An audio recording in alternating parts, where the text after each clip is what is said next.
Hey, what is up crew? It's your captain here, Geronimo. Welcome to yet another episode of Let's Play Starship Online. In my poll, I have asked you, which of the 4 ships from the cross-faction support carrier bundle would you like me to review first? And your top answer was a Caitian Aspero class. Without any further ado, let's take a closer look at Aspero. Engage.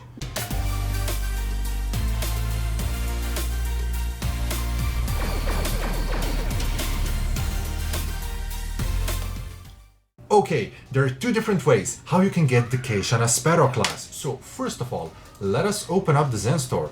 Go to the new items tab, scroll down until we get to the cross-faction support carrier bundle. This bundle is comprised out of 4 ships and 4 fleet ship modules. In essence, you can get 8 ships, meaning 4 normal and 4 fleet vessels. Bundle costs 10,000 Zen. And price-wise, every single ship from the bundle costs 3,000 Zen individually, and 1 fleet ship module costs 500 Zen.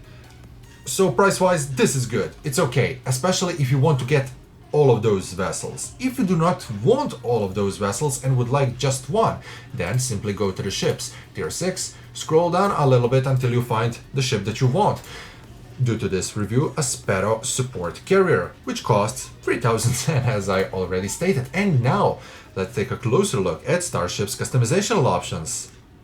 Aspero class is a heavy refit of now already old Caitian Atrox class.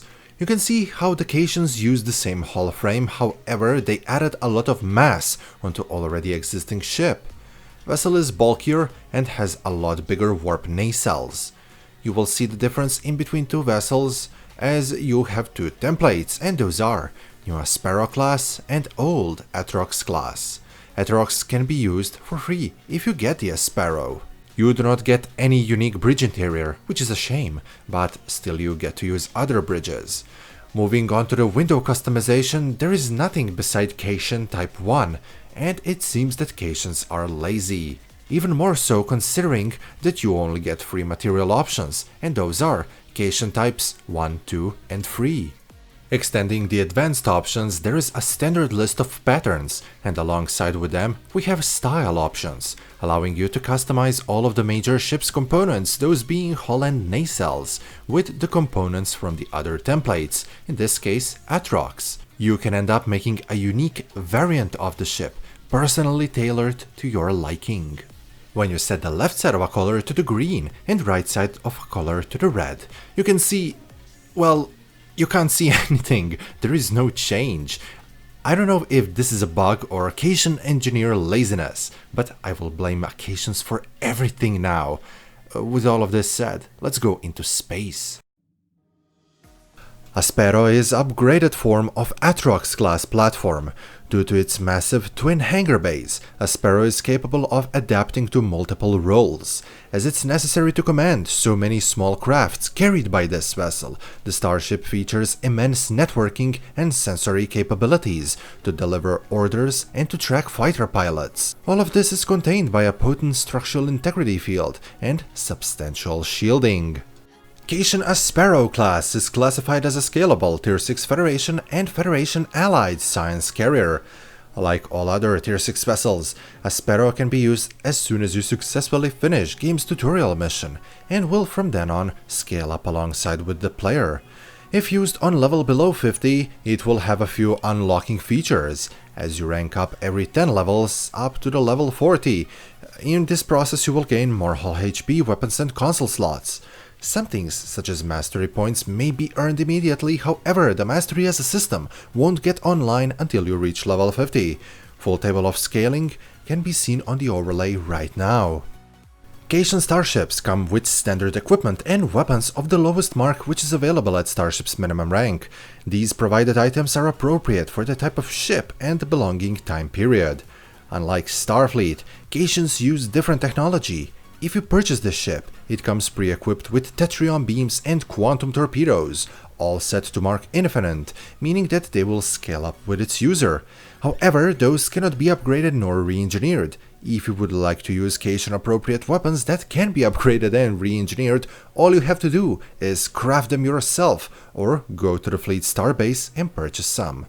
Talking about this vessel as a 2-star rarity Admiralty card. This vessel has 26 engineering, 26 tactical, and 55 science points. Its special ability is that it will reduce 25% maintenance period per science ships which are sent on the Admiralty mission with the Aspero.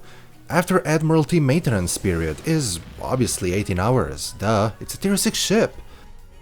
And now specification-wise, on level 65 you get 63,000 hull HP. There are 4 forward and 4 aft weapon slots, and those forward ones have a capability to support dual cannon mounts.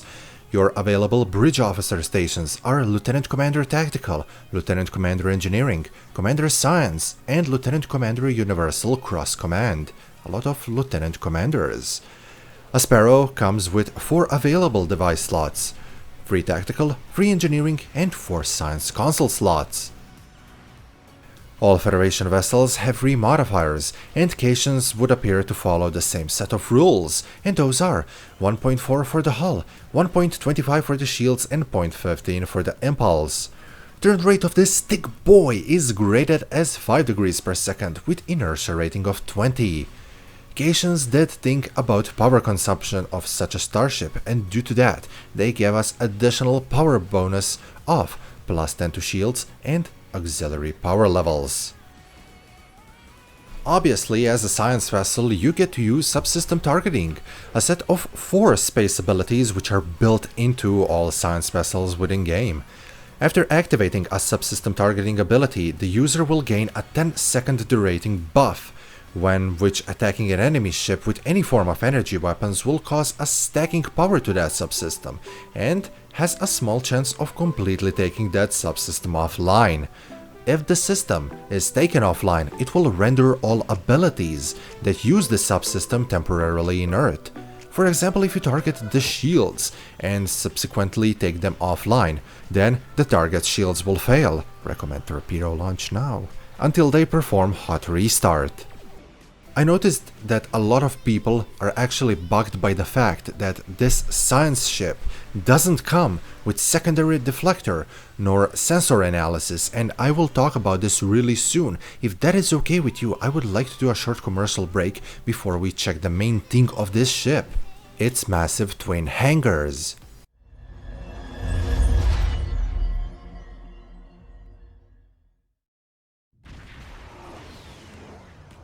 Welcome back! Are you ready for more info? I certainly hope that you are, because real fun is about to start. And I will just assume that you said yes, and I will just seamlessly keep on going. Reason for having such a thicker warp nacelles is that they have 2 integrated massive hangars within them. Hangars are pre-equipped with Caitian support frigates and Stalker fighter squadrons. I love this.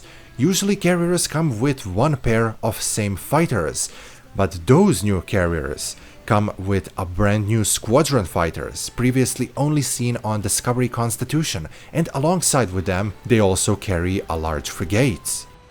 Starting with Stalker fighter squadrons, there are small fighter ships equipped with Tetrion pulse cannons, Toron generators, and can perform hull signature masking.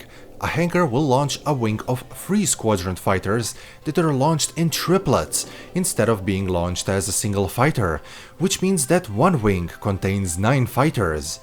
Hangar supports up to 2 deployed wings at any given time, so at the end of a day, 1 hangar is responsible for up to 18 squadron fighters. But here's a catch. Each Stalker fighter launched is actually a single entity that only appears to be a squad of 3.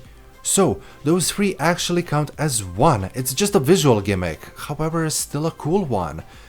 Talking about the cool things, cooldown between launching of the wings is 40 seconds.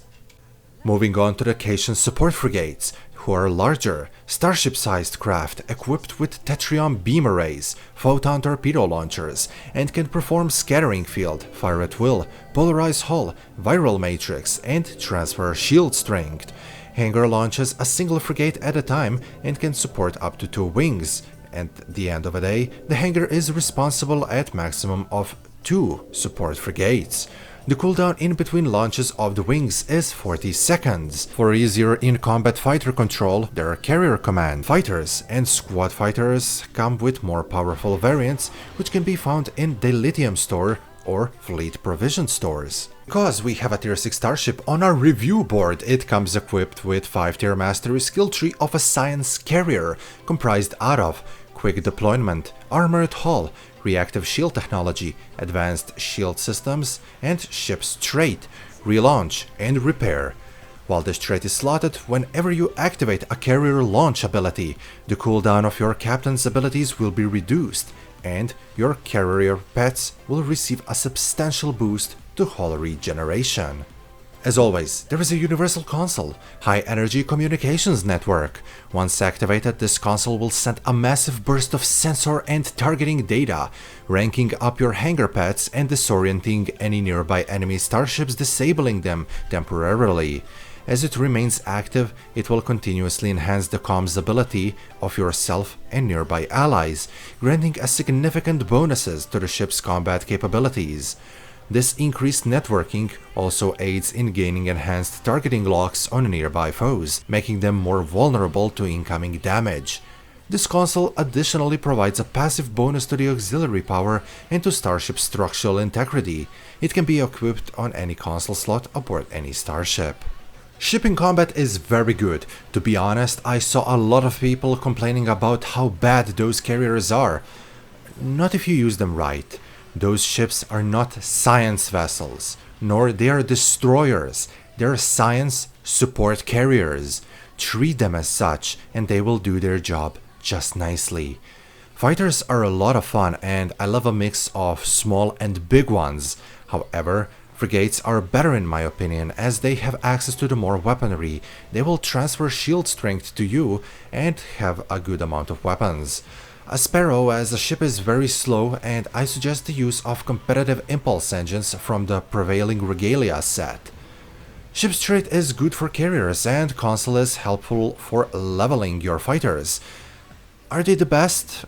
No, there are better things out there, however, they're still not for a throwaway, they're actually good. Overall, Caitian Aspero is a good ship, slow but very good for a support role. If support is not your thing, then don't get it, simply save up for something that suits your playing style better, or get it for a challenge. All in all, I give it 7.25 out of 10. Before we end this video, I would like to say thank you to all of my channel members, and shout out to Mr. Petty, who's a tier 2 member. Your donations are enormous help for this channel, and all I can say is, I even can't say how thankful I am for all of you. Thank you so much. This is going to wrap yet another video up, crew. I really hope that you enjoyed this review. If you did, please leave a like, because it really helps this channel a lot. Consider subscribing if you're new around here. I post Star Trek Online videos, duh. And until next time, crew, I love you all because you're the best. Geronimo, out.